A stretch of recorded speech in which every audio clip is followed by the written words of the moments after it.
Ladies and gentlemen, it is August the 26th, 2021, and the world is still chock-a-block with disease. The COVID-19 situation rages on. We had some opening up in the world. In Seattle, people threw off their masks if they were vaccinated, and they're having fun going to restaurants and all this. And then they said, put the masks back on. And different countries and places in the world have the Delta variant now. And there's all kinds of conspiracy shit on social media. I've been sent TikTok videos about prophecies of the Revelation and coming apocalypse.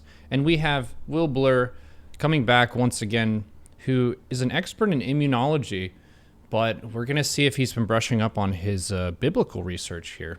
WIllblur, welcome. Thanks for coming on to help separate fact from fiction. How are you doing? I'm doing pretty well. How are you? Solid, healthy, grateful to be alive. I Same. I am vaccinated, and some people might be concerned about that. Like, are you gonna drop dead suddenly? Are you making deals with the devil or the government or this kind of thing? But yeah, it was pretty simple. I went through, got my shot. I wrote some notes down about how I felt and things like that, and nothing bad has happened to me. I also haven't gotten sick since then, but I work from home, so I wouldn't say that I'm the highest risk or whatever for that.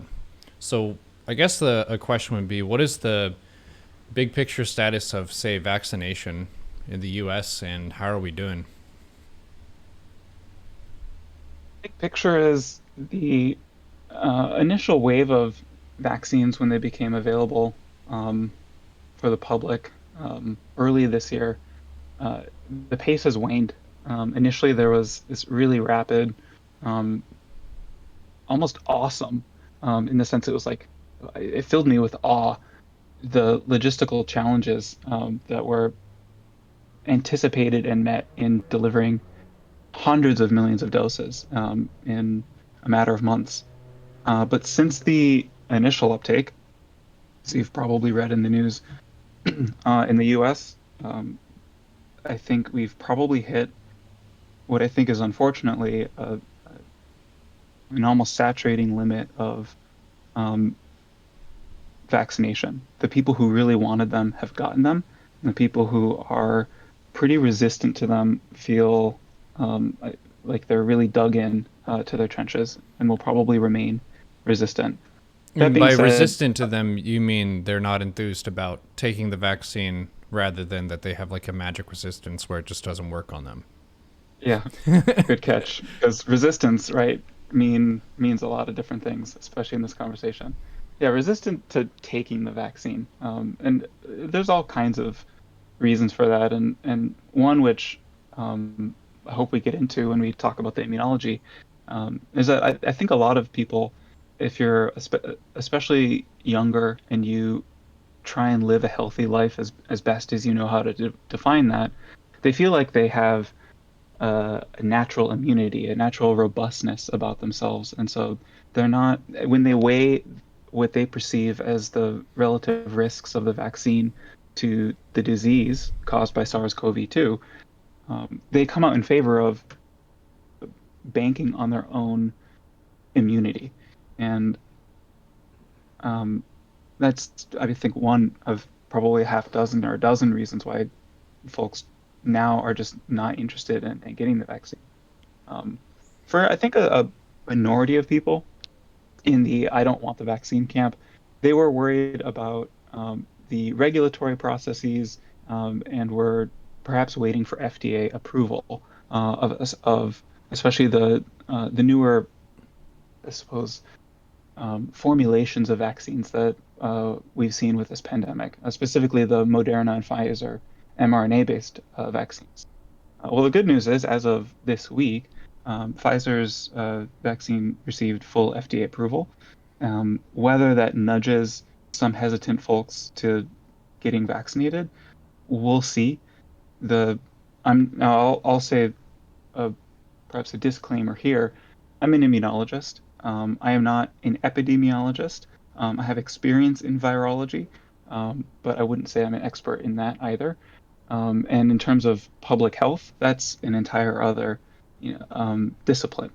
So I'll do my best to comment on the kind of global aspects, the economical, the societal aspects of this disease and this pandemic. But if there are corrections or things that I'm not considering, let me know, and I'll do my best to correct that.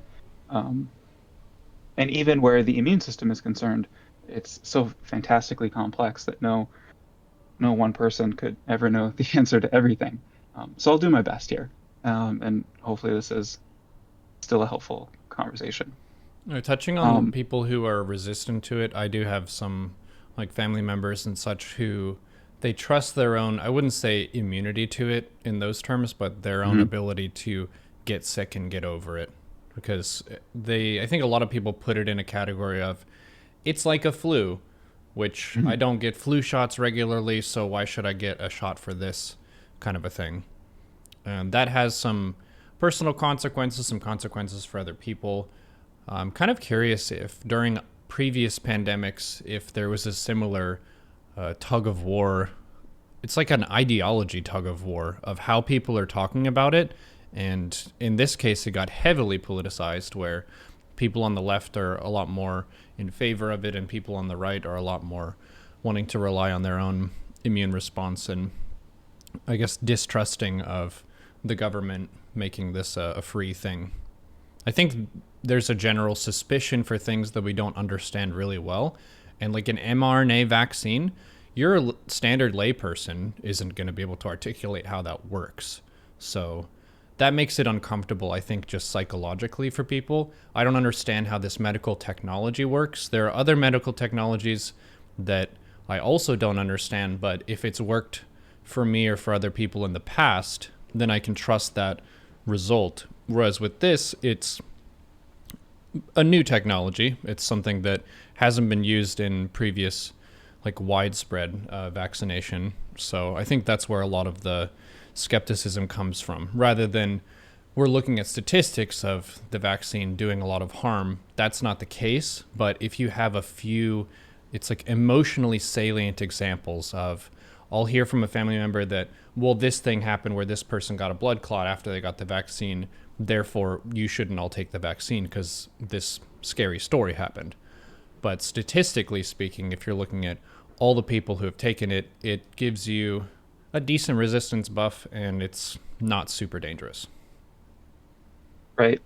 I think fear drives a lot of people. It's a potent emotion, and I don't begrudge people for taking an exceptionally huge amount of confusing information and trying to decide on their personal risk. And then, of course, those kinds of calculations easily get clouded by um, politics in this pandemic and in previous ones.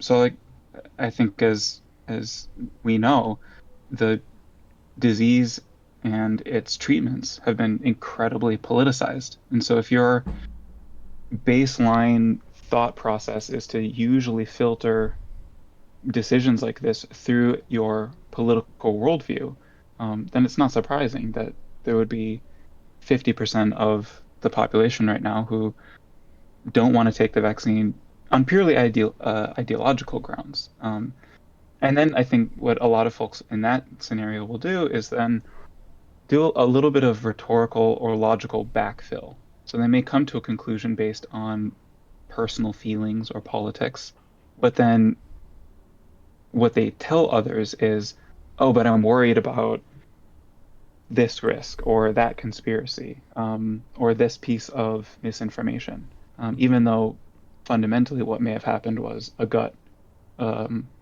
response, like a gut resistance to, um, well, the government, for example, in the United States, this pandemic has landed in a society that um, it tends to promote a sense of individualism, and it comes to the point where it's so rugged, and so every household or every person unto themselves, that it fosters this distrust for large public institutions, especially those sponsored by the government.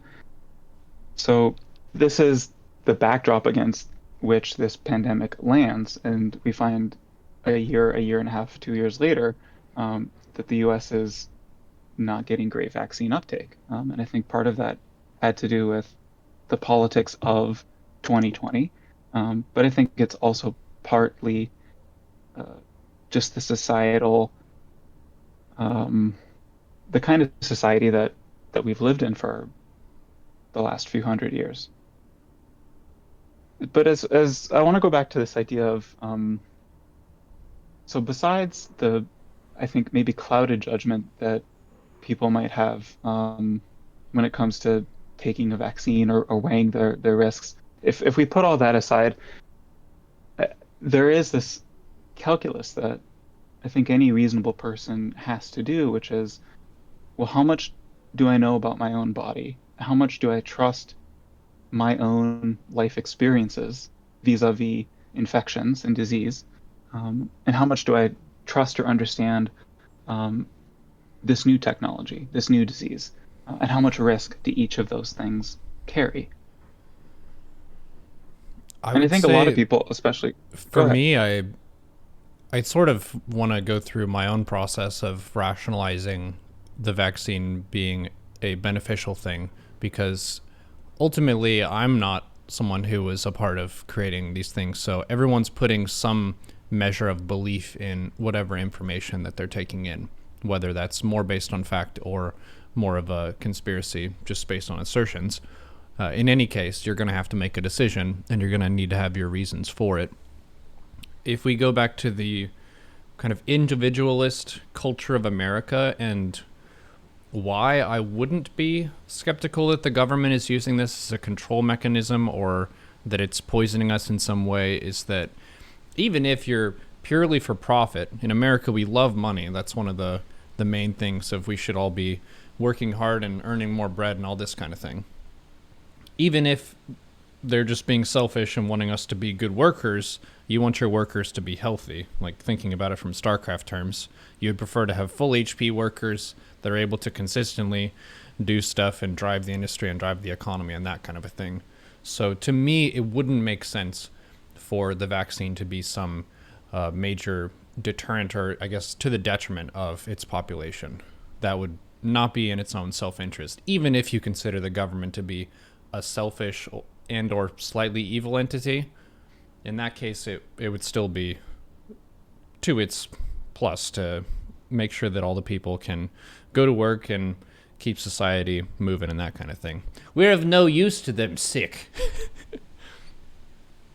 Which, which sure is, and that I think, as you're saying, is only the most cynical view of society and the government. But you're Yeah. right. So if I work from There's the every worst case incentive. scenario, Yeah. then Right. I can go to the well. It's probably actually just hardworking medical scientists that really wanted to fix this problem, and we threw billions of dollars at trying to figure this out.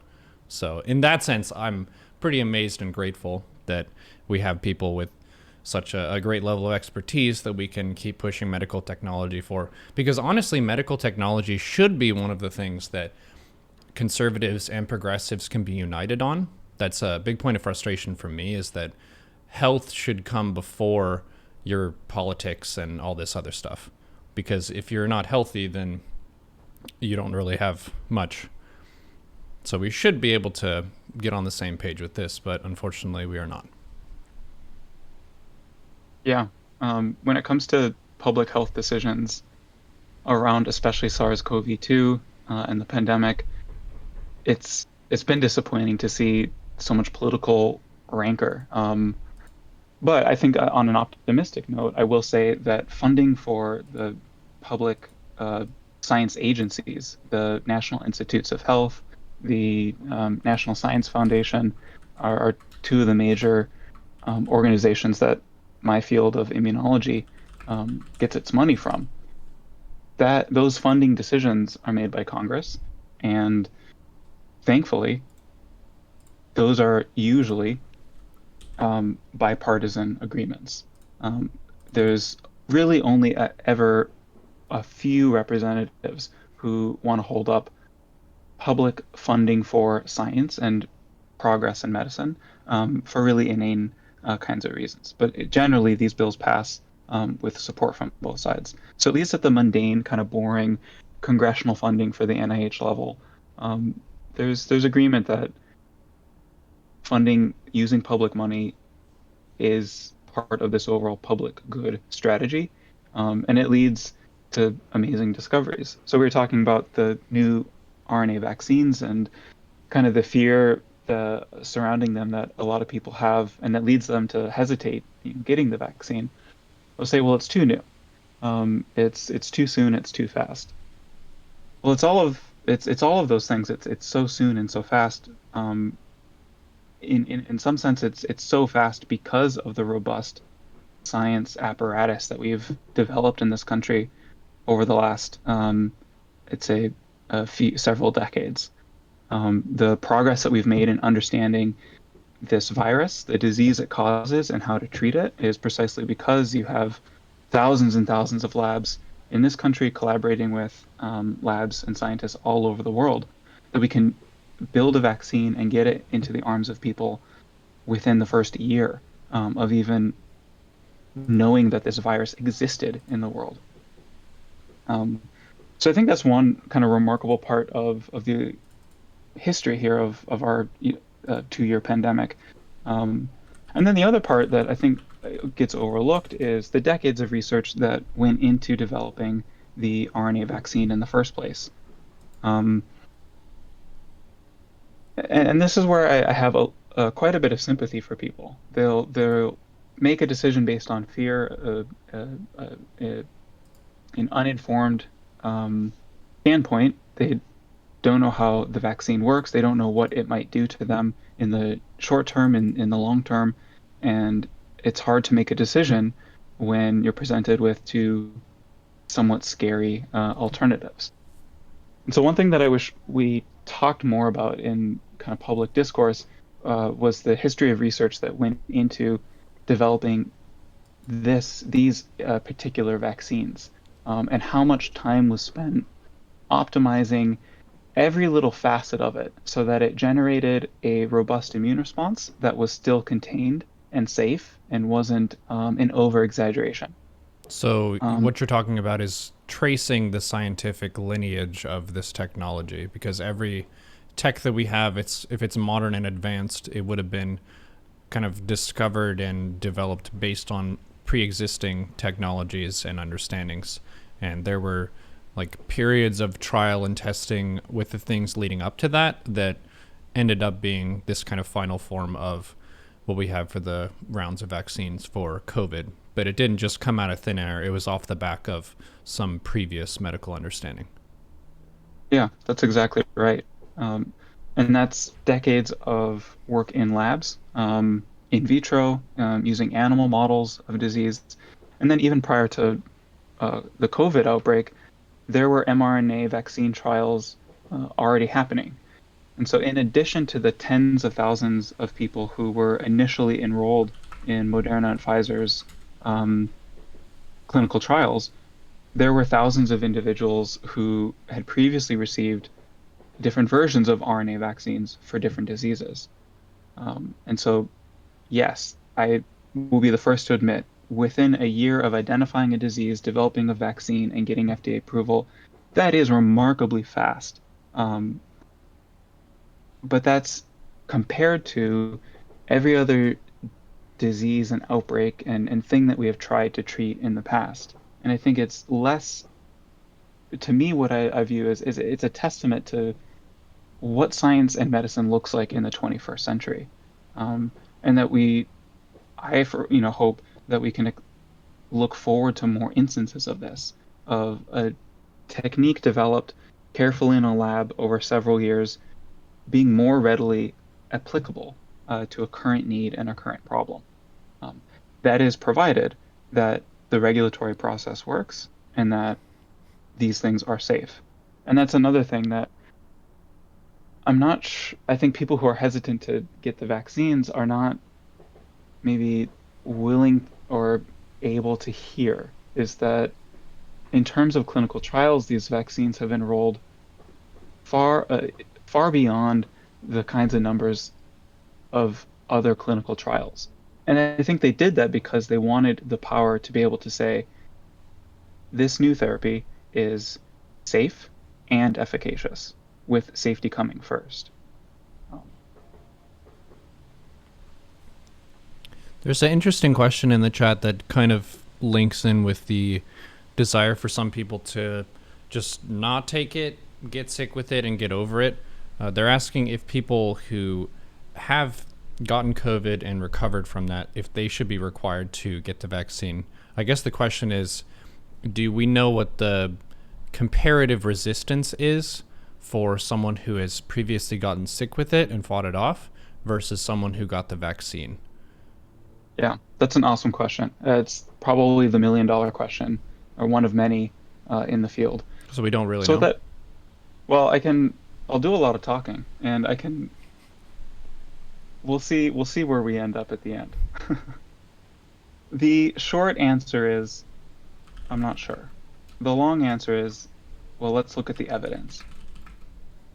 So one, I think, illustrative example here is a outbreak that happened in Brazil, and it was particularly surprising to scientists because it happened in a community that already had seen widespread coronavirus infection.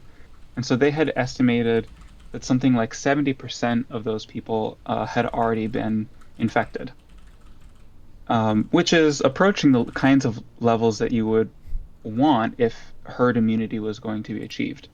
Um, and unfortunately, what happened was that community saw the emergence of another outbreak. And I believe that location gave rise to one of the variants of concern that are starting to um, gain prominence and circulate around the world. So this would be a bit of, I suppose, epidemiological evidence that would suggest prior infection may or may not lead to protection. And here's where immunologists have spent their entire careers sometimes trying to define what are known as correlates of protection. So if someone gets a disease or someone is vaccinated, what are some things that you can measure in that individual that tend to, when taken in aggregate, when taken at a population level, what are these correlates? What are these things that tend to correlate with protection following re-exposure or Antibody test? reinfection? And that's one of them. So, like I said, there's probably a dozen uh, different key elements of someone's immune system that you could sample and then try and use as a correlate of protection. And probably the easiest one and one of the most powerful ones is the level of antibodies that you produce in circulation. It's easy because it's easy to draw blood, and it's powerful because uh, antibodies have um, they protect you a variety of different ways. And one of the most potent ones is to attach itself to the pathogen and block that pathogen from spreading within your body or spreading from you to another individual.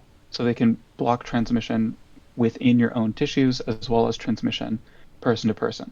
So it's one relatively easy, simple blood test, and it gives you a really nice readout or idea of the state of immunity in that individual. The problem with antibody tests is it's only one facet of the overall immune system, and it can be misleading. So here's where we are right now in the pandemic. We're 6 months from a ton of people getting the vaccine.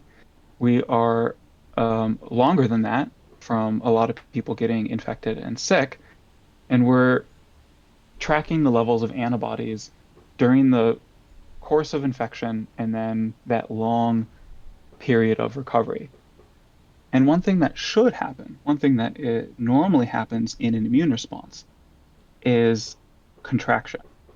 So initially, your immune system ramps up into super high gear, and things like antibody levels in blood go through the roof. And typically, once those levels pass a certain threshold, you would say that individual is protected. And that's the expansion phase of any robust immune response. But in the weeks and months after the infection is resolved, the immune system goes through what's called contraction.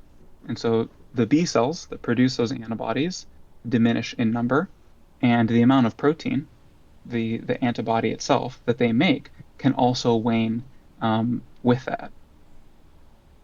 And so here's where you might read in the headlines or hear in your favorite podcast that immunity is waning to SARS-CoV-2.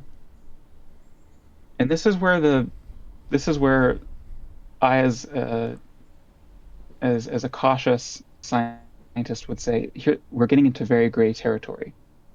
So let's say I make a millionfold more antibody in the initial weeks after my vaccine, and that level of 1 million drops to 100,000 a few months later. The question is that still enough that I am above the threshold of protection and I don't need to worry about a booster shot or re-exposure? Or have I fallen below the threshold of protection? And is that antibody titer, or the amount in my blood, now no longer correlating with my protection? So if I can just make an analogy to gaming real quick to make it maybe a little bit simpler. This is a person is exposed to COVID-19 or whatever the disease is. They contract it, so they're afflicted by it. Their system rises to meet the challenge. You create the antibodies, and you have like a period of max resistance when you're defeating it in your system. And then for a period after that, you still basically have the standing army and the really high resistance level to where new COVID comes up. If it's the same as the one you just fought, you basically get immune whenever the stuff tries to hit you. But then over time, maybe your resistance is 90% and then it wanes to 80% and it gradually trickles down from there just because you don't have as many of those antibodies circulating around in your system because you're not close to active wartime, basically. Right, but the question is still, even if your antibody titers have decreased, are you still immune or not? Yeah, And where's now the deter threshold is the and question. now deter and now determining that becomes potentially the lifelong work of a scientist or a whole lab or the whole community. And so once you start looking beyond just antibody levels, now it becomes more difficult to measure in individual, and it also becomes a little bit more difficult to draw a one-to-one comparison of what you're reading in someone's body versus their likelihood of severe disease. So one example of maybe a slightly grayer territory, which is another arm of the immune system, which are T cells. B cells make antibodies. Antibodies can block infection and or limit spread. T cells help you control infection, especially once it's established. These are harder to measure because you, especially if they're localized, let's say in the lung following a COVID infection, it's much harder to do a lung biopsy and look for the T cells that are sitting in that tissue waiting for the next infection compared to drawing someone's blood. I mean, none of us, would readily give up a chunk of our lung in the name of science, but, we're more than happy to give blood. And yet, T cells, especially those that are resident in the tissue that you would expect to be affected, these can provide substantial levels of protection. Maybe not from initial infection, but certainly from severe disease. And so I think this is another area where we need to learn more. So going back to the initial question of what if someone got sick, they recovered, should they have to get the vaccine? This is now public health policy, and I can't comment here as an expert, but my reading of the data and my own, I suppose, immunological intuition would be, if that were me, I would want a vaccine. And the evidence that I base this on is any time I've read a paper that, so ignoring T cells, ignoring kind of resting status of the immune system in between infection, let's just look at antibodies produced by B cells because it's so straightforward. If you generate a neutralizing antibody, it's going to go a long way towards preventing infection. And if you do get infected, it's going to go a really long way against preventing severe disease, which is what we found to be the case for people who got their vaccines. Just going to throw in that quick little side plug. Um, but when I have seen papers and studies compare the levels of neutralizing antibodies between people who recovered from SARS-CoV-2 and people who got the vaccines. Usually the papers are looking at Pfizer or Moderna, the mRNA ones. Is that on average, the levels are about the same between the recovered patients and the vaccinated people. But what causes me to worry a little bit is the variance. So people who got their vaccines tended to produce around the same amount of antibodies. And the people who got the disease produce this huge variety. So some of them produce 10 times more, some of them produce 10 or 100 or 1,000 times less. And so if that were me and I was in that column of people who had recovered from the disease, I would be worried which one of those data points I was on the graph. Am I someone who produced 1,000-fold lower antibody compared to a friend, let's say, who got the vaccine? And will that 1,000-fold decrease in my immune response, my immune memory response, will that actually diminish my protection later on? And so I'm not one to make policy statements. Thank God that's way above my pay grade. Um, and but as an individual, that would be on my mind. How good of an immune response did I make to the disease? And this is where I'll kind of veer things back more into immunology, where I feel a little bit more comfortable to make broader statements. Uh, in general, um, I would say the kinds of immune responses that are generated by the vaccines are robust, and as far as we can tell, given that this is vaccines and the disease have been around for about a year or two, they're robust and they're durable, and these are both things that you would want in any kind of vaccine or therapy. But the kind of immune responses that you generate in the face of the disease itself, I would describe as chaotic. So some people, they have a mild disease, they generate good immunity, and they're fine.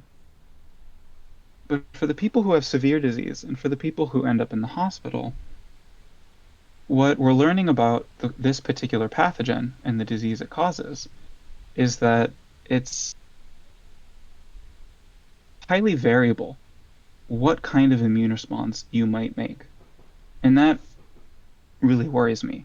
Not only for the short term, in the sense that are you going to make it through this disease or not? Will you require oxygen, an ICU trip? Will you have long-lasting, potentially debilitating consequences? Even if you just avoid all that, what kind of quality immune response are you making to the pathogen itself? And that's up for discussion, um, because the pathogen is not just a spike protein replicating itself and moving from one person to the next. Um, all pathogens, if they're going to be successful, also encode what we call virulence factors, uh, which are essentially strategies that a pathogen can use to increase its own replication and increase the likelihood of its transmission. And a lot of times, these virulence factors, in order to accomplish those two goals, are going to manipulate the immune system, are going to manipulate any kind of response the host wants to mount, because that's antithetical to its own goals of replication and spread. If you allow me to personify a pathogen like that.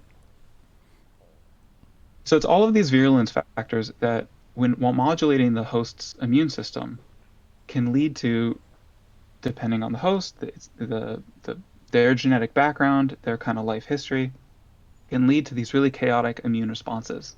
Where again, some are fine, and others, their immune system really goes off the deep end. And that's where and it's in those cases that's where you see severe disease. It's in individuals who, instead of finely tuning and balancing the thousand different things that need to happen in order for a productive, effective immune response, something gets thrown off balance. Likely a combination of their own life history and their own genetics and the virulence factors encoded by the pathogen. And so this becomes a, again, this becomes a problem because it can lead to severe disease that really has almost less to do with the pathogen itself and more to do with the immune system. So I'll give an example. One thing you may have read or heard about is something called cytokine storm. This is a collection of, for lack of a better term, I'll say immune abnormalities that start with an initial pathogen response, but quickly spiral out of control. The immune system has this fantastic feature where it can self-regulate. And sometimes what needs to happen is a what we call a positive feedback loop, where inflammation begets more inflammation. Yeah, that's the But human body kind of dealing damage to itself at a point where it got instigated by some disease or whatever, and the disease itself, like the viral cells or what have you, aren't actually the ones dealing direct damage. It's the body damaging itself. exactly right. And this is the case with the severe cases of COVID. Um, People who are in the hospital with multi-organ failure are suffering from an overzealous immune response. So I think about that when I hear in the public discourse folks who say, "Well, I have a strong immune system. I'm not worried about it." Um, and I just want to ask them, "Well, which part of your immune system do you know is strong? Is it interleukin 1 beta, IL-18? Is it a really robust B cell and antibody response? Are you really confident in your cytotoxic T cells? Um, is it all of them? Is it none? Is it one of them? Unless you know personally for yourself exactly how each of the parameters of your immune system will respond to this particular pathogen, then a strong immune system could lead to your downfall. Now, Right. to be There's like fair, the balanced immune system is sort of best, where it's robust enough to protect your system, but not overpowered to the sense that it damages your own system. There's a middle ground that's good. right? And the scary thing, well, I'll say the scary thing for scientists and doctors is that with any new pathogen, it's really hard to predict a priori which individual, how an individual will respond to a pathogen. We just don't know as well as we could. Um, we haven't had the benefit of studying this one for 100 years like we have with, let's say, influenza. But I mean, again, on a kind of optimistic note, I think the trajectory of science is heading in that direction, where we will get to the point where that level of personalized medicine is available. Well, someone could look up in their medical chart 100 more immune parameters than we currently have, and based on previous infection history and previous vaccination responses, we could probably get to the point where we could predict, okay, this person, this one individual has this specific risk factor for SARS-CoV-2. But we're not there yet. And because we're not, I think it's a bit too overconfident to just assume that you're young or you're healthy or you get over colds easy, so this one doesn't scare you. Because if we've learned anything in this pandemic, it's that this virus is surprising in its ability to transmit and the variety and range of diseases that it can cause. I was shocked to find to learn early on the particular protein that it uses to enter human cells, which is a requisite step in its replication cycle. And the protein is called ACE2, and for us, this is a problem because that ACE2 protein is produced all over the body. Unlike other viruses which use different proteins for entry that have a more limited, let's say, habitat, SARS-CoV-2 has the potential to infect not just the lungs, but also places like the brain and the gut. And while I don't think those are the likeliest places you'll find it, scientists have found virus in brain tissue. So we don't know a whole lot about the pathogen itself. And that's another reason why I would be, if I was an individual who had recovered and was only assuming that my level of protection was robust. I would worry about reinfection. I would worry about long-term consequences of the disease. And to maybe address, I think another common concern that folks may have is, well, we don't know the long-term consequences of the vaccines either. It's true. We don't know the long-term consequences, let's say 20 years from now, of the vaccines, and we don't know the long-term consequences of the virus itself. But what do we know? So, on the scale of a few years, we know, so the vaccines have been available to people for almost a year, I believe, right about now, maybe just a little bit less. And the immediate consequences and the long-term consequences are known, and they're minuscule. That's a feat of science and our regulatory process that we've produced something that has been taken by hundreds of millions of people in this country and worldwide, and is this safe and has this few adverse side effects. So that's what we do know for the vaccine side of things. And what do we know for the COVID disease side of things?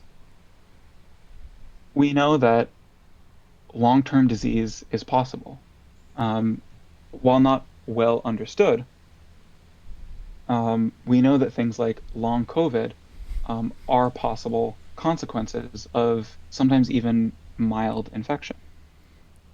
So if people are trying to weigh the risk of, let's say, lifelong debilitating disease, in one camp we have no evidence for that, which is the vaccine, and in the other camp we have robust, probably undercounting, but thousands or hundreds of thousands of patients who do have long-term consequences. So some people have had permanent eye damage. This was a consequence seen in the India outbreaks. Other people have reported symptoms that are being called long COVID, and these mirror other very poorly understood diseases like chronic fatigue syndrome or myalgic encephalomyelitis. So this is a situation where sleep is no longer restful or sustaining.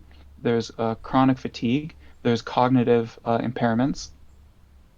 There can be chronic pain, sometimes localized, sometimes body-wide. In general, people feel like they are still sick. They are still recovering from COVID, and this is even months and months later.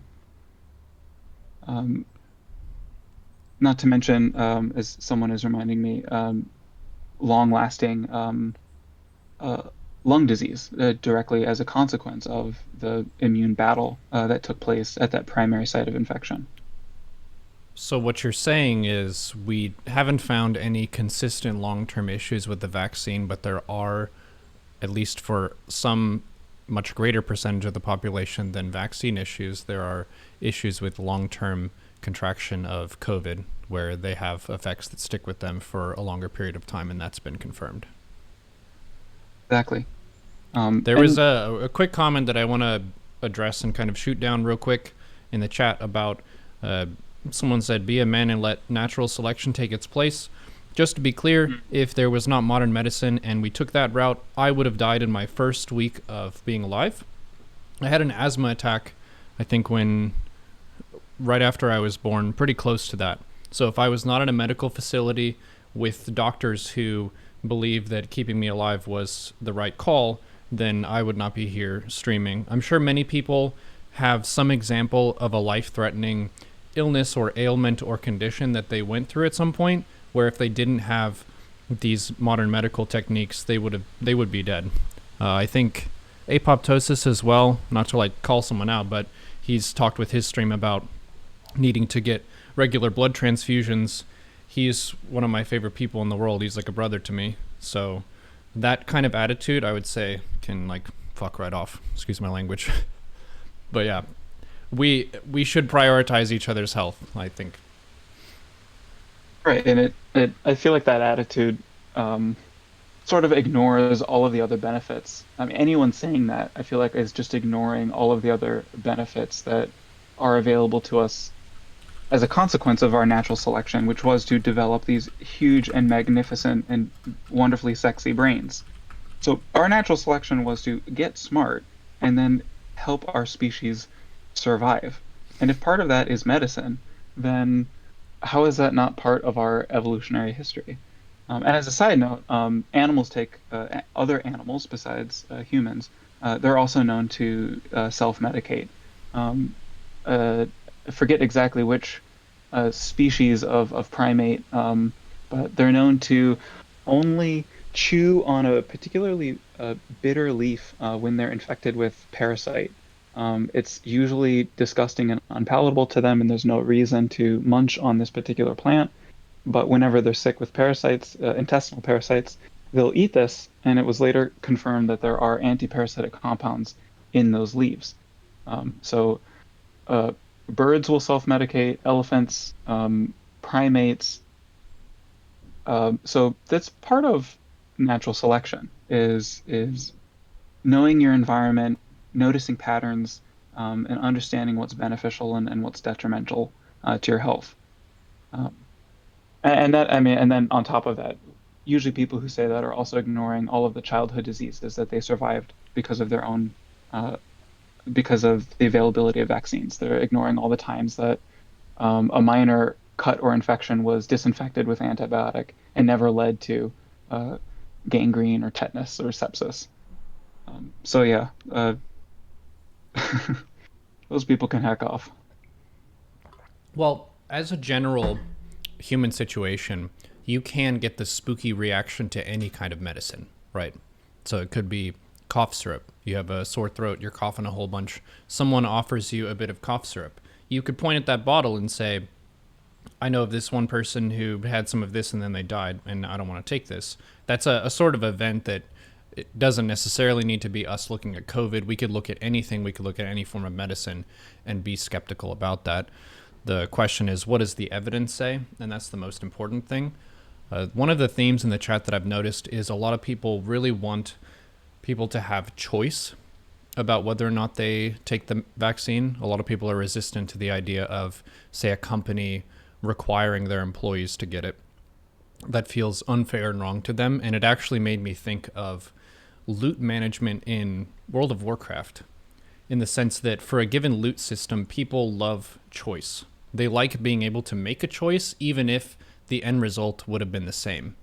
So that, I think, is like a point of empowerment where you like being able to decide your fate. You don't like it being decided for you, even if from a statistical standpoint, it would reduce the overall damage taken by the herd. So we have the people of the world maybe say the case that the vaccine does work and it's to our benefit. If people were forced to take it, maybe that would mean less loss of life. But a lot of people would feel like their freedoms had been infringed upon, and that would be more upsetting than like getting sick or whatever. They would rather get sick and have my freedom than be forced to take a vaccine. So I think that's like it's more of a social thing where they want that individuality, they want that freedom of choice. They don't like being told what to do, and that's some of the energy I think that pushes against the vaccine mandates. Totally. And it feeds back into what we were talking about earlier with America in particular, as a society that values um, individual self-determination to the point where it distrusts mm, other people telling you what you should do. And if it's huge groups of other people, like, let's say, the government, formed by um, huge numbers, in this case, of scientists and doctors, then there's even more resistance. And then there's even more room for conspiratorial thinking to enter in. Um, but to the idea of personal choice, I understand where that argument comes from. If you're not following the same risk benefit calculus that somebody else does, and that leads them to choose the vaccine, and you decide to weigh your options differently, you don't want it, you're willing to take other risks. The question now becomes, so should someone be able to force you to take a medication or a vaccine that you don't want? And again, I'm glad that this is above my pay grade to make these kinds of decisions. But one thing I think, suggest is, how much does your personal choice limit or expand your freedom? And in this case, where the disease is communicable, how much does your personal choice limit or expand the freedoms of others? And this is a weird scenario because um, your personal choice affects everyone around you, and it even affects people on the other side of the planet. And now you really have to convince someone of the benefits of societal good over personal preference. And that can be a very difficult thing to do, especially someone who is prioritized and places a high value on self-determination or exercising personal freedom. I'll say this: vaccines are already more or less mandatory. Do you have to have them in order to be alive? In some cases, yes. But you could live in a cabin all by yourself, never contact humans, and you don't need most vaccines, at least the ones for communicable disease, if you never see another person in your life. That's the abstinence approach. It's the Just don't abstinence approach, interact with but humans and you won't transmit it. Okay. it's pretty much foolproof.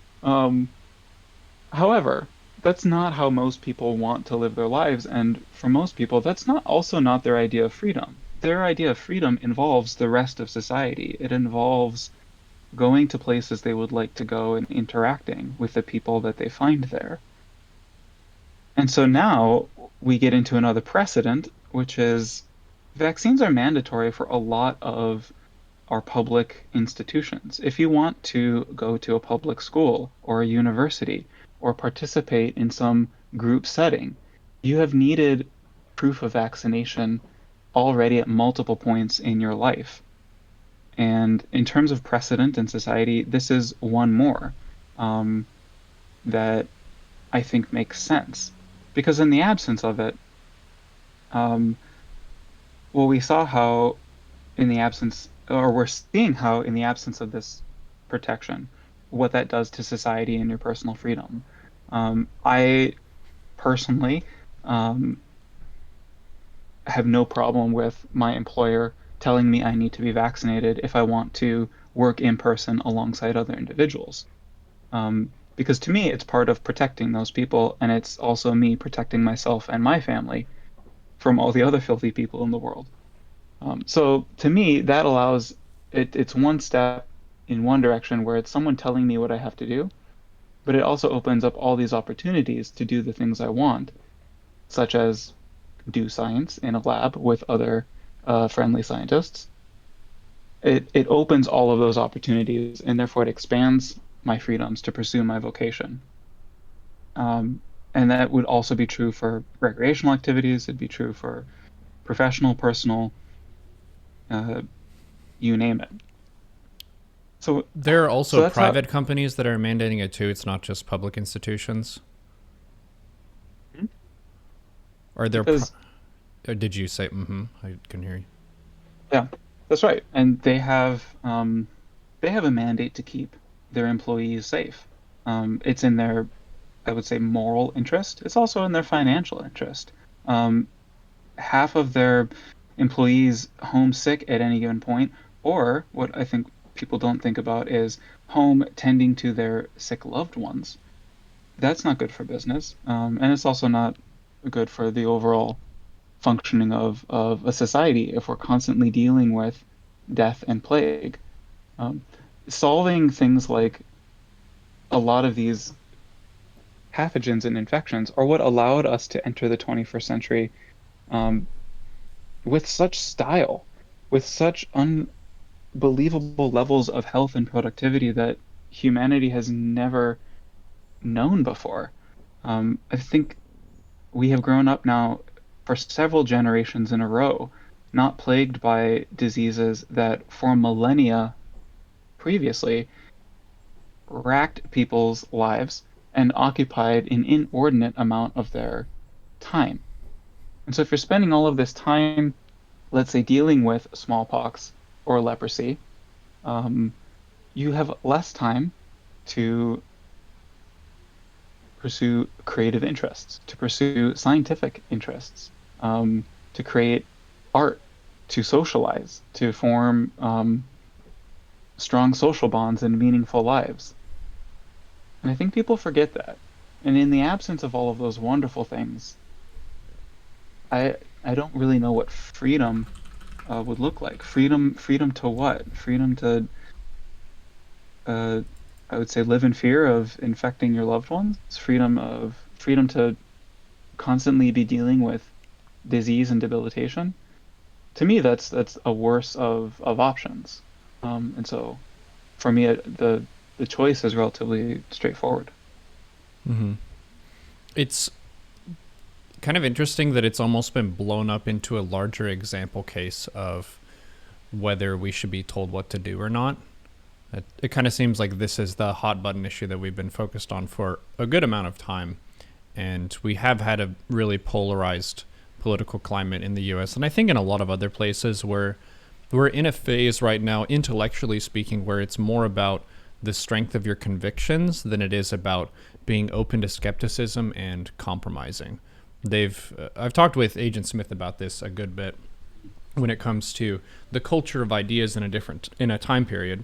And you have, say, for example, medieval times when there were very strict ideas about what you could or could not believe, what religions you could or could not practice, and it was about how dedicated and loyal you were to whatever that process was. And anything that was kind of innovating or changing thinking, whether it came to technology or spirituality, that was burn you at the stake kind of situation.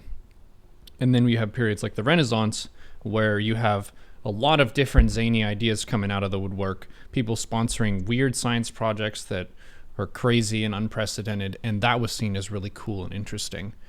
It seems like in the past maybe decades, a couple decades, we're in a lot more of a strength of your convictions phase where people really want to go to bat really hard for their team rather than say, okay, what if I'm wrong about this issue?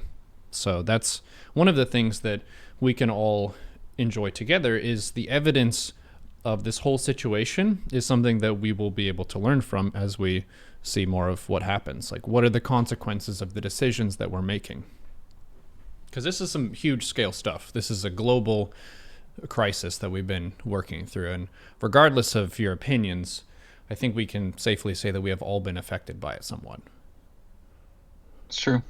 That's We're all in this together, whether it feels like it or not. And I think it feels like we are against each other when debates like should masks be required, should vaccines be required, should limiting the number of people gathering indoors be, policy. And these are all, I think, good and healthy debates that we should have as a society. And again, I think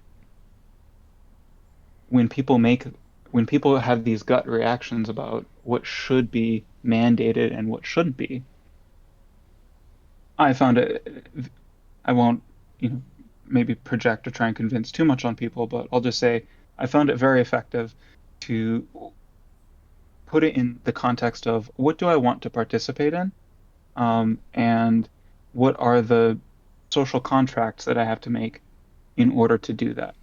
Mm-hmm. Um, so should everyone, be absolutely mandated? Personal opinion here.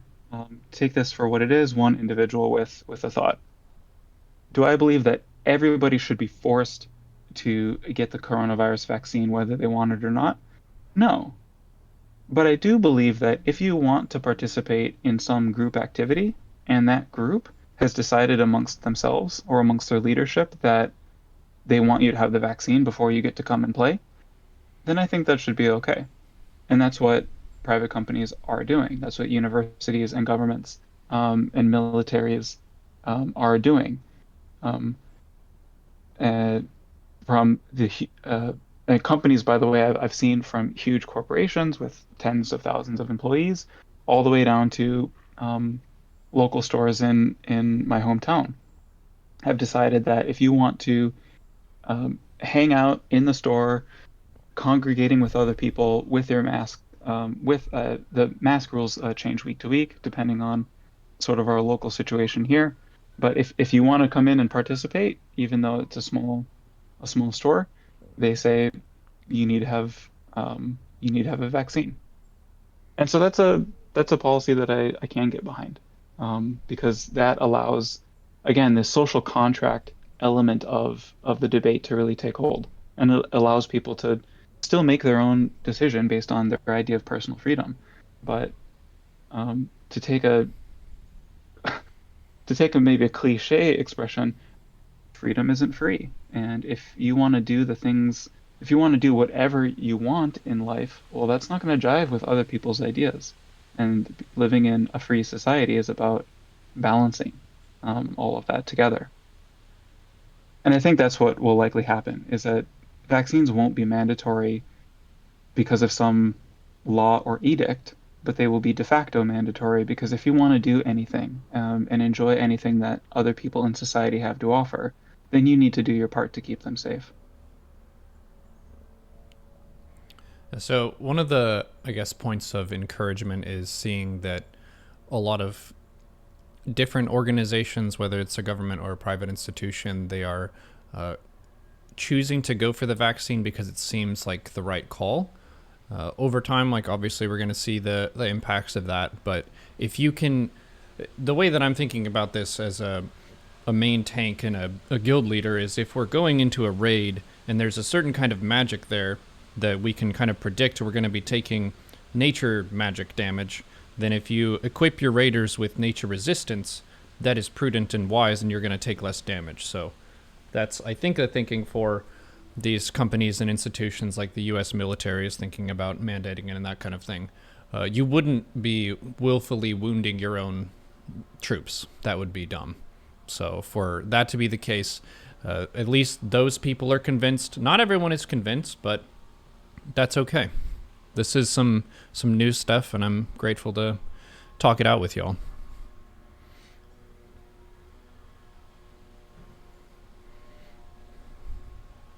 But what haven't we gone through? We haven't talked much about variants and viral evolution. I don't know how much time you want to go for today.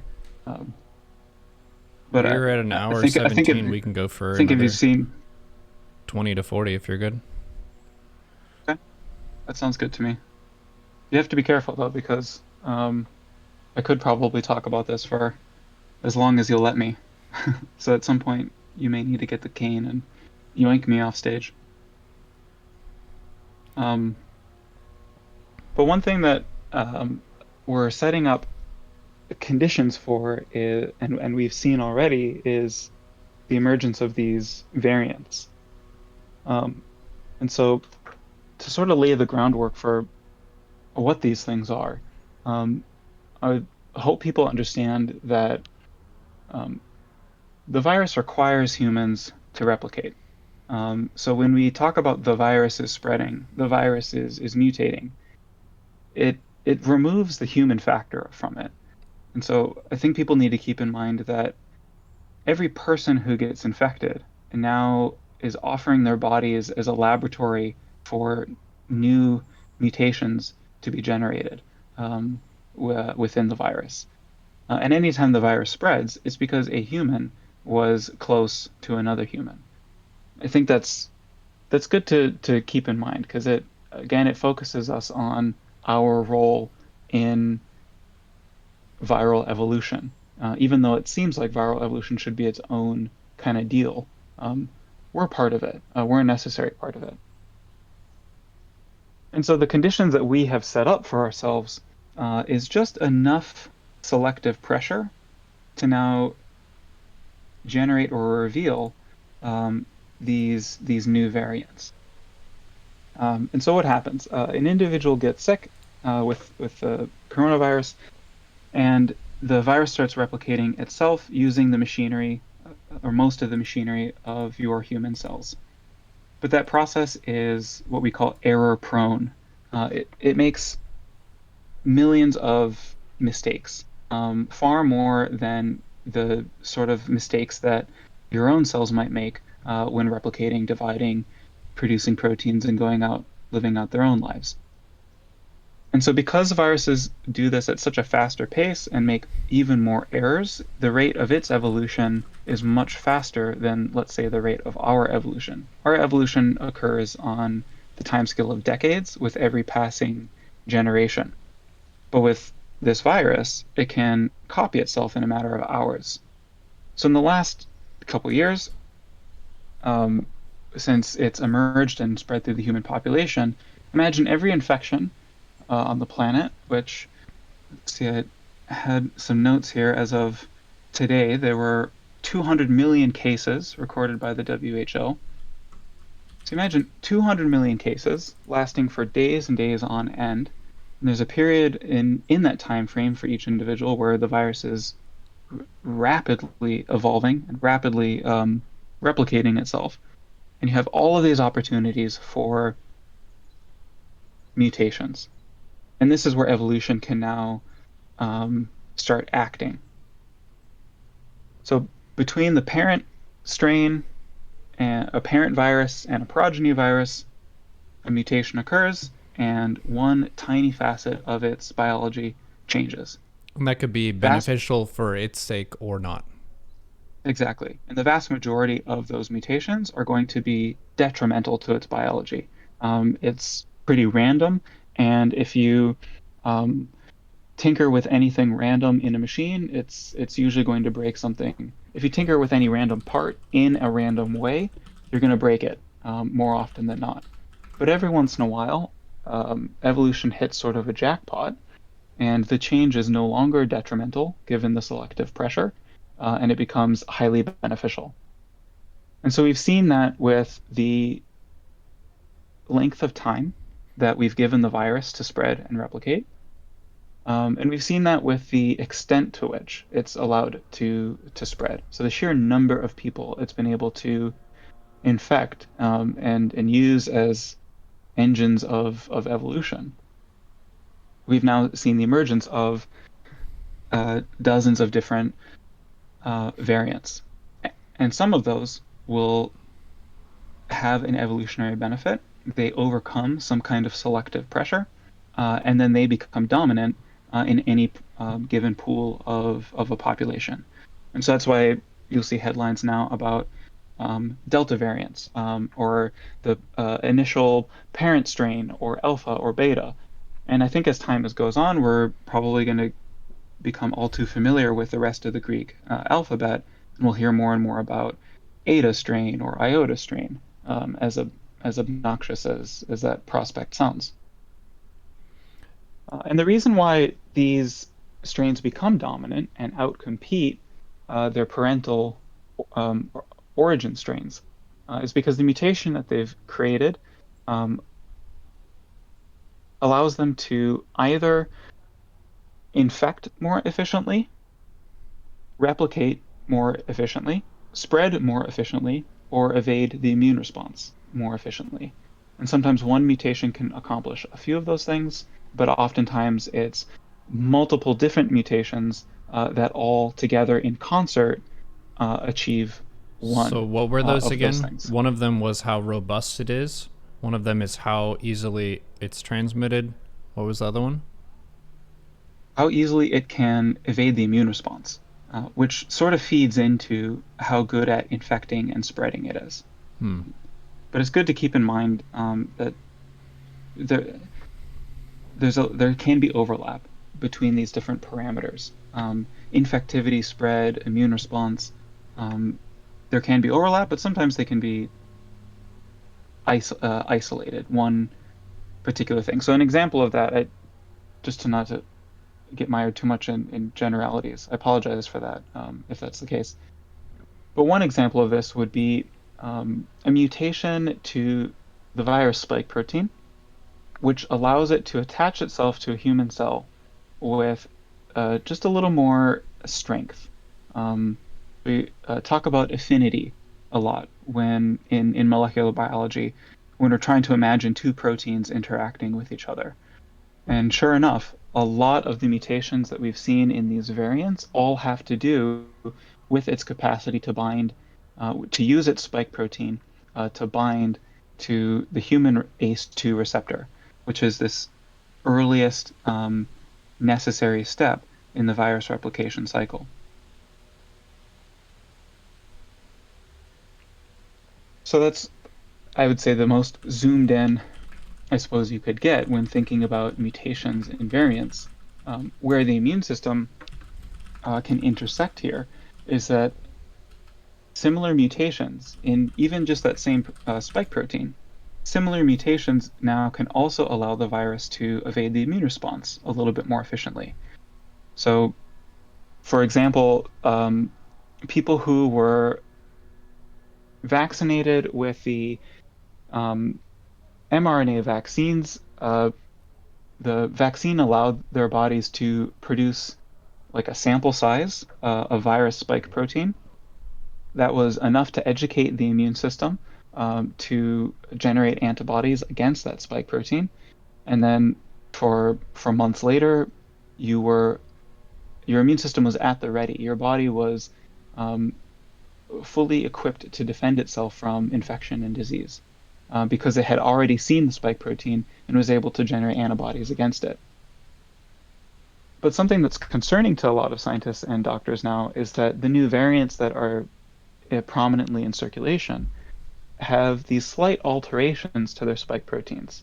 And what those alterations do on a structural level is decrease the affinity between the antibodies that you've generated and the spike protein that they're supposed to be blocking. And that decreased in affinity means decreased binding strength, which means decreased neutralization and protection.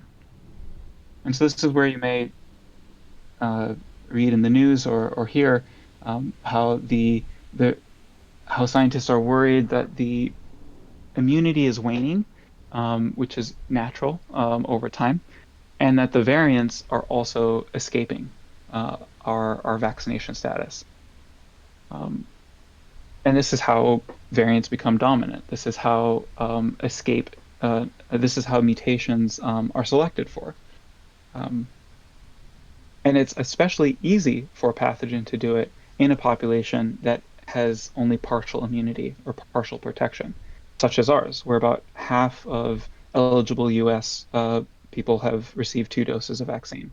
Um, so you're creating now selective pressure for variants to escape pre-existing immunity um, and increase its own transmission. Because you've got this barrier where half the population is immune and those individuals are restricting transmission. So that creates a selective pressure for the virus to evolve a strategy where it can now transmit a little bit better and overcome uh, that barrier. And so this is a sort of a dangerous time for us to be in terms of viral evolution because we have these wonderful tools, um, vaccines. In the absence of vaccines, social distancing and mask usage are smaller but still layers of protection that you can use for yourself. We have all these tools available to us, but the virus is still able to spread. And in some places, like in Texas and Florida right now, it's spreading pretty unabated. And so we're creating these conditions for the virus to escape the protection that we've spent so hard trying to build up. Um, and that's a Well, bit of a discouraging this was a bit of an thing to witness. inevitability, though, if you think about it.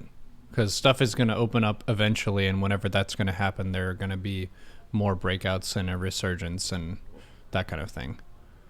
Because I think Yeah, when we talked about this before, I think we asked the question of like, what would it take for us to get to herd immunity to more or less move past it? But it seems like there's enough adaptation and evolution with the virus strains that they're changing, and there's enough refusal to get vaccinated. And then again, vaccination isn't a perfect resistance. It doesn't make you completely immune. You can still potentially get it. So we're kind of dealing with those decisions as we're seeing them. And it's different depending on the region, right? Like not everywhere is opening up equally fast. So we're getting to generate a lot of data. So in that sense, if you're a scientist who is really curious about the effects of rates of vaccination and whether you're having people be quarantined or isolated or if everything is wide open, we get to right, kind of choose our own adventure with that and then deal with the consequences. right. And I think uh, we'll learn more as time goes on, but I wouldn't be surprised if some of the factors that drove this resurgence of COVID in the U.S. Is this combination of not enough people having immunity, ideally through vaccination, and people letting their guard down. And that I could see as a little bit inevitable. We decided in the US to offer, instead of the stick approach, the CDC went with a little bit of a carrot, which was if you get fully vaccinated, we will recommend or we'll offer you our best recommendation, which is you can take off your mask when socializing indoors, when you're in a group of other people who are also vaccinated. And on paper, this was sort of a brilliant strategy. Um, it will encourage friends and groups and strangers to all get vaccinated together so that we can go back to being with each other and not having to wear these bothersome masks. Which, side note, I wear a mask all day long. Um, I don't see the big deal, but we can get into that can of worms later. Um, but this was the sort of incentive, I think, to reward what health officials in the US deemed as good behavior. Get vaccinated and you get to do more things that you enjoy doing. The problem with that was it was all based on the honor system.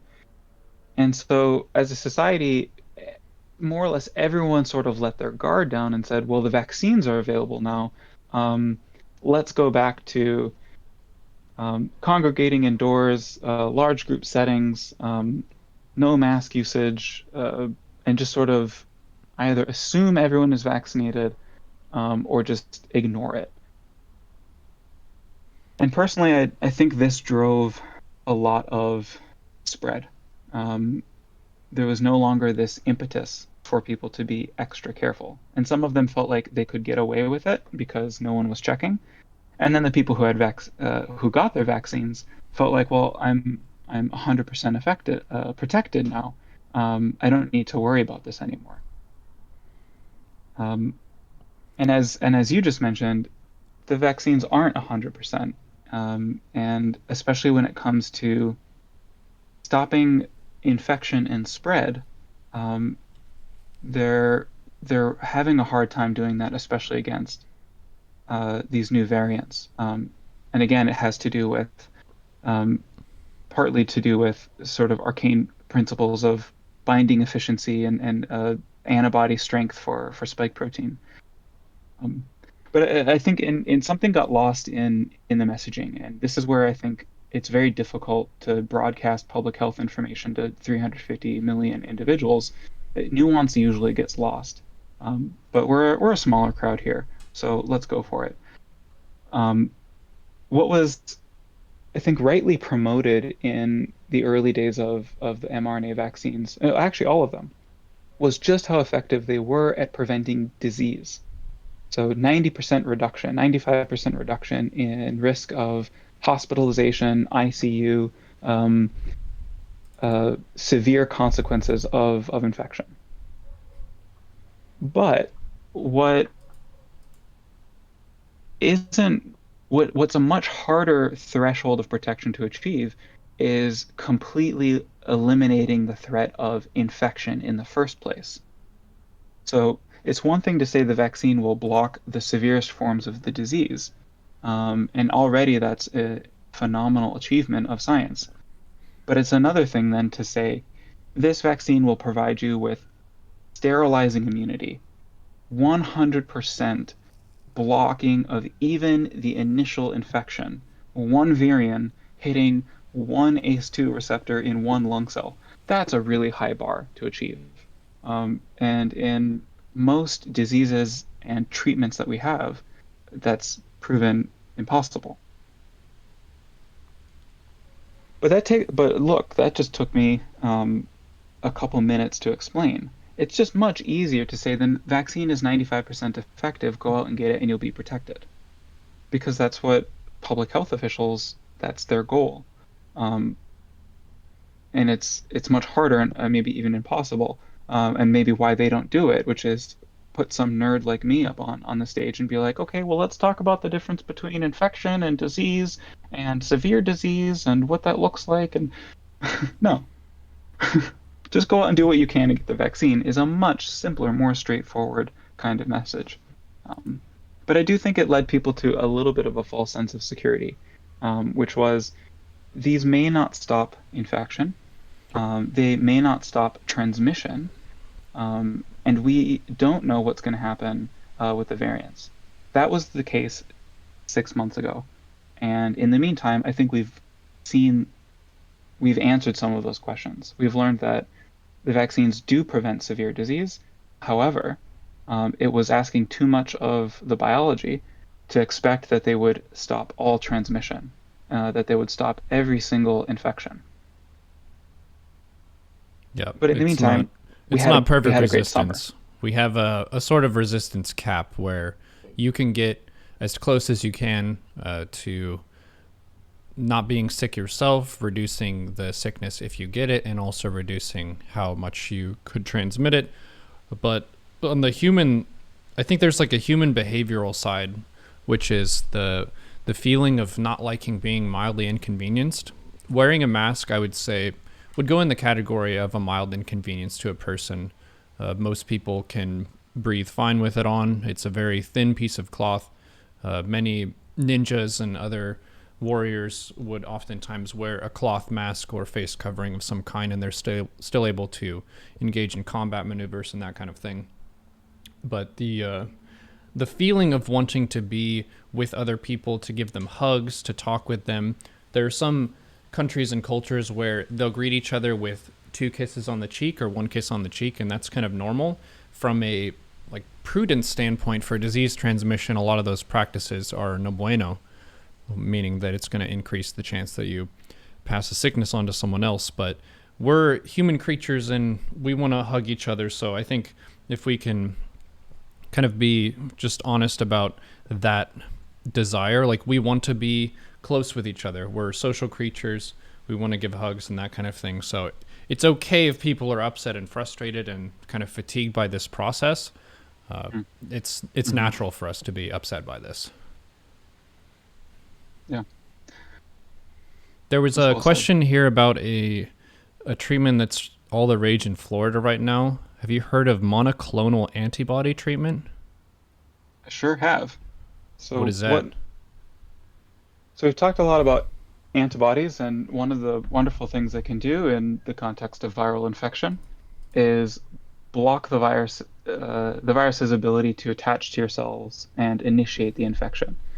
So that same protein-protein interaction between the virus spike protein and the host entry receptor called ACE2, that can be interrupted, literally physically blocked, um, with an antibody. And uh, when that happens, we call that a neutralizing antibody. And this is what vaccines are designed to induce and elicit. Um, Basically, your body generates its own antibody response so that you don't need an exogenous source, which is what monoclonal antibodies are. So the monoclonal part just refers to one particular flavor of antibody. Um, as opposed to the Baskin-Robbins variety, which is what your body does every time it's infected or every time it's vaccinated. So naturally, what you'll do is you will activate um, thousands of hundreds to thousands of B cells in your body, and each one produces its own unique antibody to a given pathogen. And then those B cells replicate.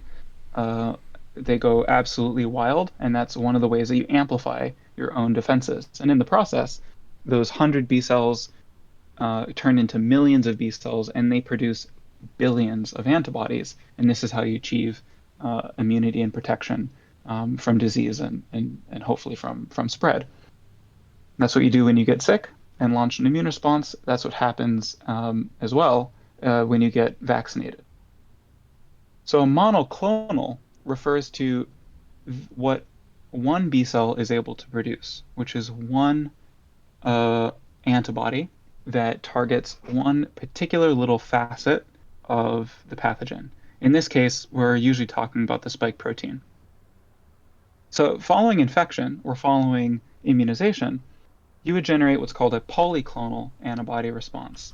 Your body might naturally produce, I'll say, on the order of dozens of different but highly effective antibodies that each bind overlapping regions of that spike protein and provide you with this multifaceted level of protection by blocking the spike protein in all of its different possible ways that it could ever hope to bind to one of your host cells and infect.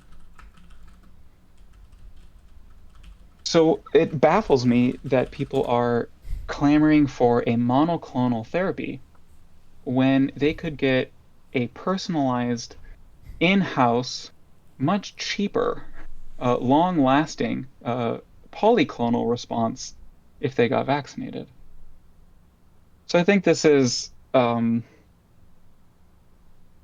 maybe a little bit of political engineering and maybe a little bit of wishful thinking. That if someone is in this strange camp of I'm scared of the virus, but I don't want the vaccine, so maybe what's like a third option here to provide me with some relief from the pressure or stress. And so in this case, yeah, uh, monoclonal therapy, just inject me full of those sweet antibodies and I'll be set. That's great. However, you could have, like I said, a polyclonal response already percolating through your system prior to even getting sick, prior to even needing to go to the hospital.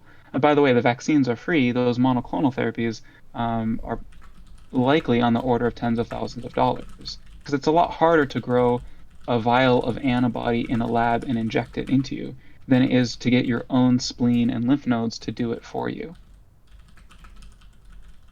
The other problem I would predict with relying on monoclonal therapies is that because it's only one antibody at a time, you're really counting on that antibody being able to handle whatever variant you've been infected with. And part of the success of the variants that we see now is their ability to escape some antibodies while still being susceptible to others. So if you get, let's say, the Delta variant that has a particular set of mutations, um, and the and it's now able to evade certain clones of antibodies, certain individual antibodies. What if you show up at the hospital and they say, "Oh, we have this vial of monoclonal antibodies, and it was developed um, based off of previous coronavirus strains or variants." Oh, and it turns out this is also 20% less effective at um, binding the particular variant that's infecting you. That would be a real bummer. So again, I think the much stronger thing that you could do for yourself would be to generate your own polyclonal response by way of vaccine. Um, it's cost effective to produce, to manufacture, for you um, to generate, and it's going to prevent you from having to show up in the hospital in the first place and having to get something like that. Now, if you are in the hospital and you are sick, don't get me wrong. It's amazing that we have a therapy like this and that we can offer it to patients and help them pull through. So I hope my disparaging of it, um, I don't like it as an idea of as a preventative. I think as a treatment for someone who already has disease, is helpful. But from a vaccination standpoint, you can get it yourself. That was that was a short question and a long answer. I apologize. So yeah, TLDR, it's not as effective as a vaccine, and it's very expensive. Yeah. Thank you, Crass. I did see another question, which was if the vaccine generates higher quality immunity than getting sick, then how come you need second doses and booster shots? And I would say the immunity that you generate in either scenario is going to naturally wane. This is what we were discussing earlier, part of the natural process of an immune response. There's an initial expansion, and then there's a contraction.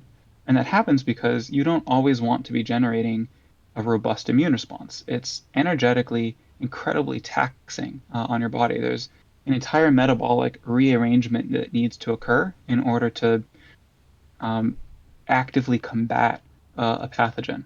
And your body, you feel it. You physically feel it when you are sick. Um, and and everything that most of the things that you experience when you feel sick are consequences of the immune response. And so you wouldn't want to maintain that for the rest of your life. And so a contraction of the immune response is in many ways desirable just from an energetic and metabolic standpoint. So following both infection and vaccination, you will see decreases in your sort of baseline level of immunity. And in both cases, if you wanted to maintain high levels of protection, you would need booster shots, just like we have booster shots for tetanus, or yearly vaccination drives for influenza. Um, Whether you've been sick or vaccinated, it's a natural thing to expect to occur.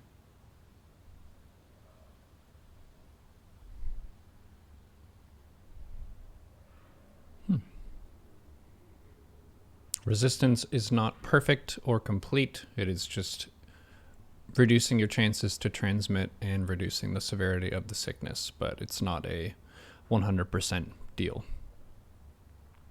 News at 11. There was a statistic and a study that was listed in the chat of having the vaccine, I think, means you're 75 times. Actually, if you don't have the vaccine, you're 75 times more likely to be hospitalized if you get sick with it. So that's the intensity factor. You get the vaccine, it's not making you perfectly immune. If you do get sick, which there is still like a 5 to 10% chance of that happening, depending on which vaccine you got, or maybe more with Johnson & Johnson, you might contract it, but it won't be as severe. Which is good, because severely sick is not as fun as being slightly sick. That's right. Yeah, there's a bigger question. Where does it end? What is the end game of this? It seems like we've entered a new ball game with global disease. Previously, disease had to be transmitted by people traveling by foot, going from village to village. Or maybe you have a small little boat that you paddle with a few people, and then the disease is transmitted there. But the scale of how far something could travel was way, way smaller by many orders of magnitude than it is now. Because we're talking about like tribe size of hunter-gatherers who maybe you're in a tribe of 5 people to 50 people. There can be a sickness and disease that's spread within your tribe, or maybe a neighboring tribe gets it, but it's not going from like landmass to landmass as it is now. Which means that if we do have something like COVID that is very contagious, then it's going to be a global issue. So we more or less have to create this set of defenses and precautions. So the next time this kind of thing happens, we can respond to it more intelligently and more elegantly, hopefully. But for this one, have we made progress, big picture wise, from where we were the last time we talked and moving forward?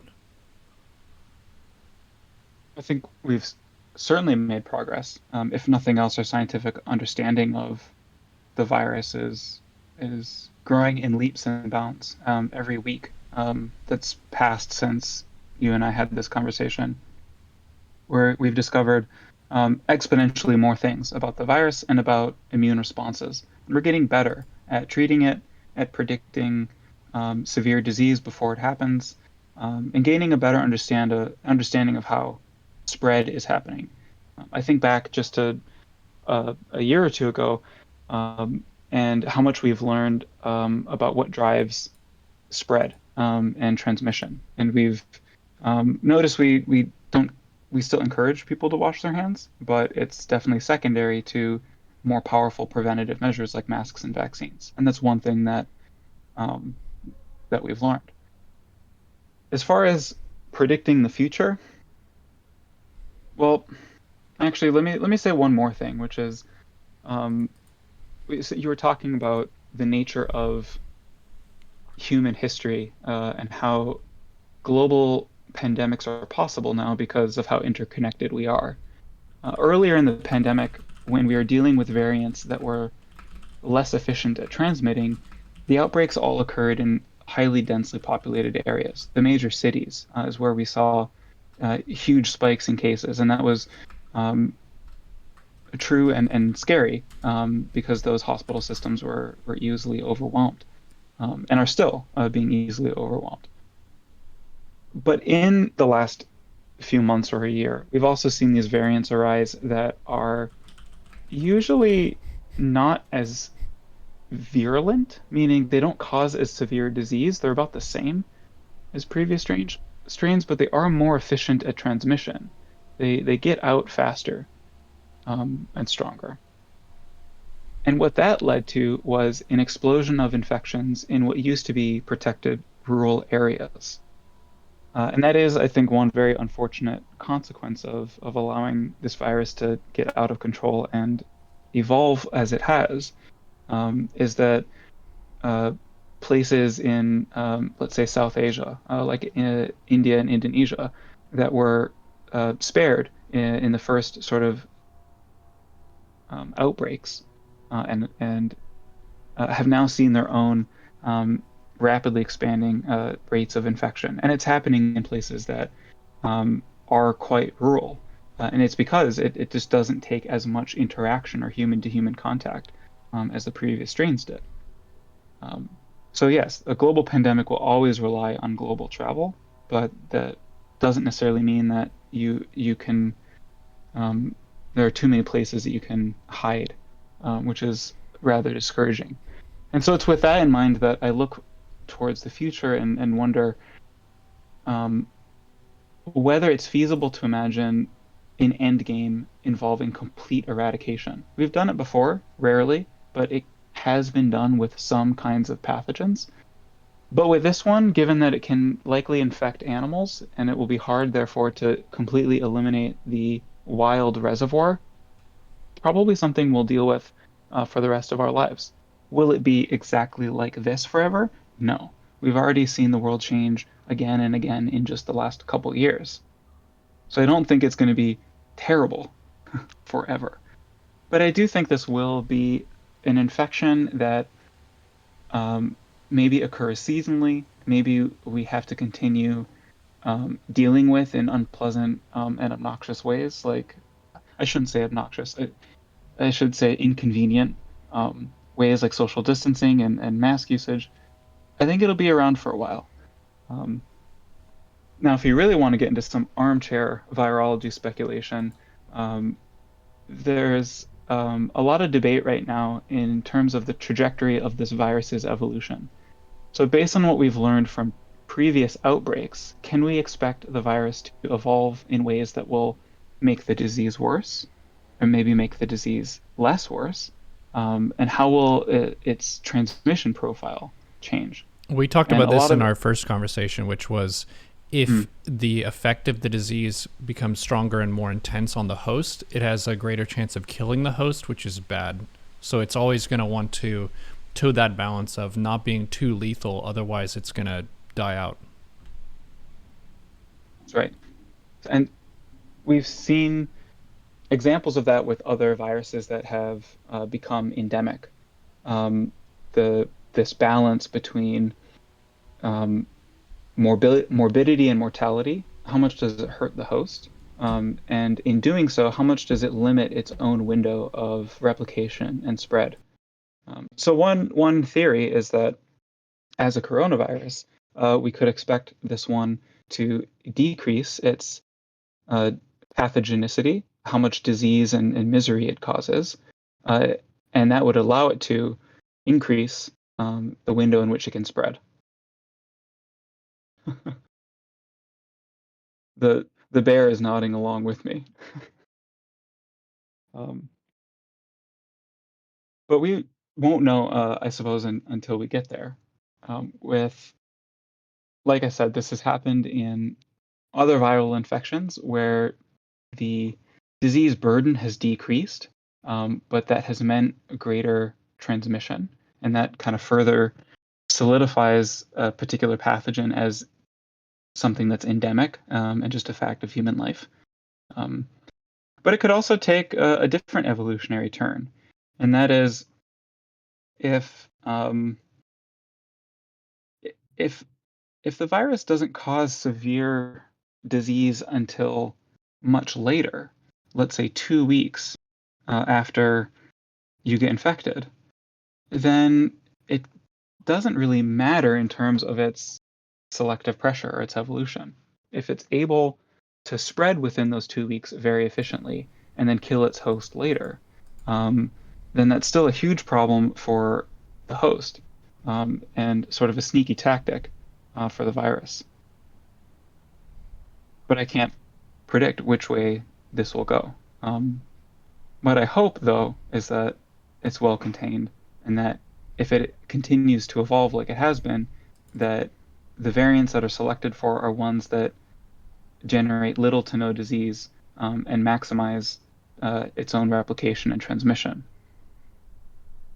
Long story short, um, buckle up.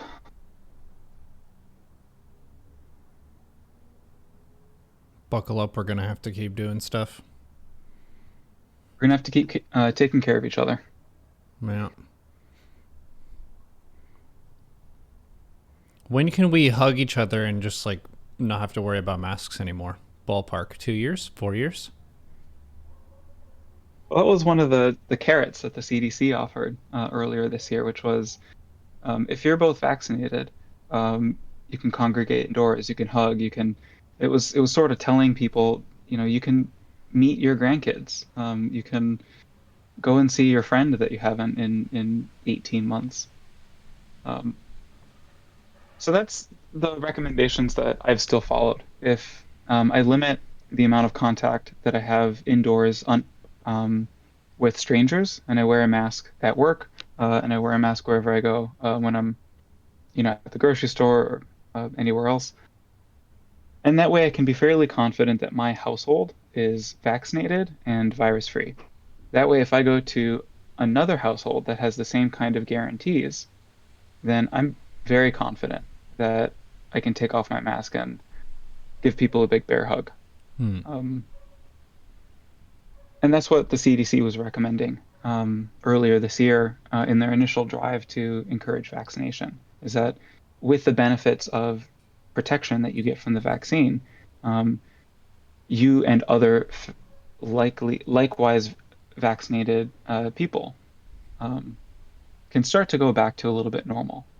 Um, Again, though, with the other layers of protection that we have, isolating from social distancing from people that you don't know or trust, wearing masks when you're in settings where there's a lot of congregation going on, or there's a lot of contact, a lot of time spent between people. But all of these together are effective tools.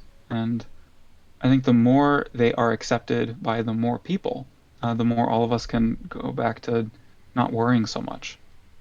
But we're not quite there yet, and I think we'll have a long way to go, especially in the U.S., where there's a whole lot of other emotional and political um, factors that are animating people.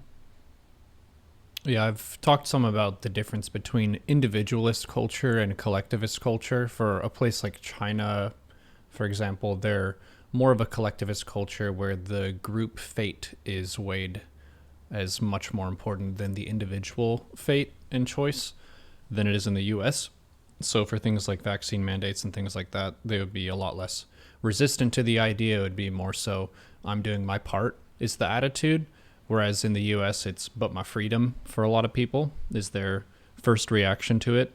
So having conversations about what the medicine is, how it works, is really good for helping people formulate their own opinions and things like that. There are a lot of people who have hot takes and they're sharing a lot of conspiracy theories about what this and that other thing will do. And some people in the chat have pointed out that a lot of it boils down to who do you trust and what are the people who you trust saying about it.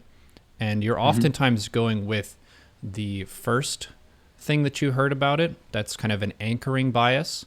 And then from that initial point of maybe your news network said vaccine bad, that's your anchor point. And any Hmm. conversation you have, you're being pulled in a direction from that anchor point, but you have to start somewhere. So you should be aware as a thinking person, what are my influences? And what have I been anchored to? Like, where is my perspective being formed from? Because most of us, I would say, we didn't see this pandemic happening and then just immediately dive into scholarly journals and just really try to figure this out. That's way too much effort for a lot of people. They want the dank memes. They like the hot takes. They like the emotion of how people feel about it and what their friends are saying about it. Right. Like that's more And human.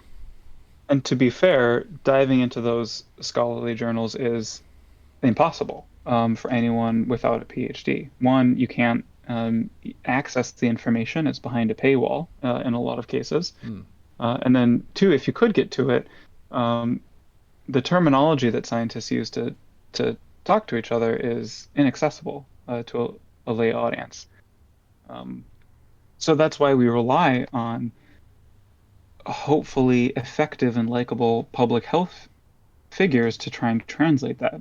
But as soon as someone like Tony Fauci appears as a representative of that scientific enterprise, they're also seen as a representative of the government. And if your anchor point is to distrust an establishment, a medical establishment as you define it, or I should say as one defines it, or the government as one defines it, then now you're losing access to a reliable source of information. And then you're left to your own devices, which often is whatever's the most inflammatory or the dankest meme, or what your cousin might have to say on Facebook. And it's I can see how it happens, but it also baffles me because I don't feel like we do this with other problems. If I need a house built, I'm going to an architect. If I need some major plumbing or electrical thing fixed, I'm going to go to those experts. And yet, when it comes to health, we don't just go to our doctors or public health officials. We take this huge convoluted path of quote unquote doing your own research while ignoring the research that people like me have actually done. I have done my own research for you, literally in a lab studying these things. Um, but there's a breakdown in trust somewhere along the way. And overcoming that is hopefully what people here can do kind of person to person and face to face, recognizing where your compatriot might be coming from and what their anchor points and biases might be, and try and address those root causes. Um, Because honestly, I think sometimes just waving PubMed studies at each other might not be addressing the fundamental concerns that people may have. Um, But whenever you want to talk science, I'd be happy to pull out all those studies and do my best to make them a little bit less convoluted. Mm-hmm. Yeah, a big part of it, I think, that's a difference between expertise, say, in physics or something that's really advanced and techy that's also bleeding edge, is that health involves people's bodies. And I think that's an area where people, they care a lot more, and I would say they're a lot more risk averse than maybe you hear about some cool technology that someone does in a lab. Okay, that's great. But this technology in a lab has the potential to impact me in some capacity. Suddenly, this is a lot more of an issue, and I'm going to be a lot more cautious about that. I think that's a psychological reaction that a lot of people are having, where if you don't understand it completely and it pertains to you and it can affect you in some way, then that's a more heightened situation for you. You're a little bit more scared or just concerned about the potential ramifications of that if it's a new and burgeoning technology. Mm-hmm. But overall, it seems to be rather effective and more of a feat of science. And it sounds like from what you're saying that it's more in the category of, damn, they did a pretty good job of this, and it's better than maybe some people would have expected for an end result of a vaccine effort. There were some comments about it being rushed and that kind of thing. And one of the things that came to mind for me was the difference between scientists studying for a cure to some really niche and rare health condition, and how a big part of doing research is getting funding. With the global pandemic, the funding cap doesn't exist anymore because every country and every government has a massive incentive to try and mitigate the damage taken from this issue. Whereas for some rare isolated disease that you found a few people have, it's a lot harder to drive revenue into getting the experiments you need and doing the studies to figure out how to fix that. So we've been able to throw an unprecedented amount of resource at solving this issue. So it makes sense to me that it would be fairly swift. It's kind of a big deal. That's right.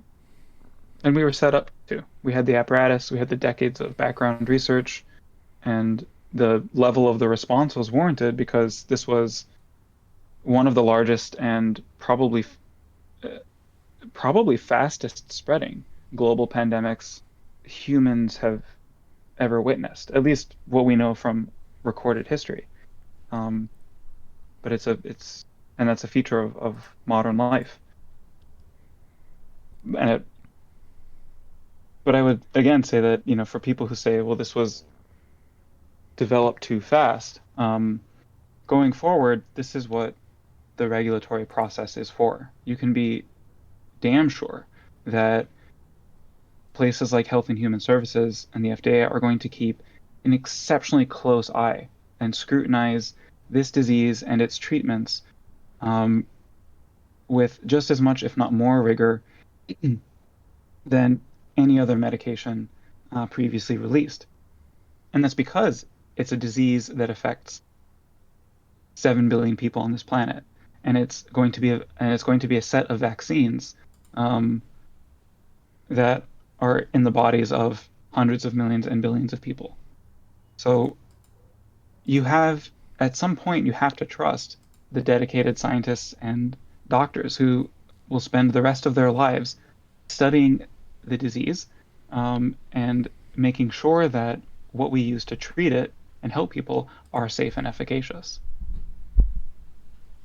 And if you can't do that, then you have to trust the virus, because those are your options. And I trust the virus to put its priorities first. So that's not something I would want to mess with. Wait, you're saying that it's not a nice virus that's putting our best interests at heart? Not at all. Well, It can happen. It's just not this time. then we should take up arms against it. Exactly. Well, cool. So we covered a lot of stuff. We covered some of the new approaches that have been sort of popularized for dealing with it. We talked about the efficacy of the vaccine, the different advantages of having it beyond just you're less likely to transmit it. You're also less likely to get super sick from it and be hospitalized. It seems like we've hit a saturation point in the US and maybe some other places where the people who wanted to get vaccinated have been vaccinated, and now we're moving into a phase where more organizations, that's governments, private companies, are making mandates of you have to be vaccinated to work here, kind of a deal. But it's maybe handled to an extent now. Like we have movements in place that are causing us to be able to mitigate the spread of this. So while there will be outbreaks whenever restrictions are lifted, we have at least tools now to fight against it. And the big frontier now is this whole debate that is being had that I think is driven politically first and foremost. A lot of it ends up falling into the left versus right argument, where people are just kind of saying what their own sports team, that is for their political party, has been saying on the news and that kind of thing. But the science is there, and we're getting a lot of information from this whole situation where hopefully this can serve as an example case that's going to allow us to be wiser and better prepared for the future. I think so. I have a lot of optimism.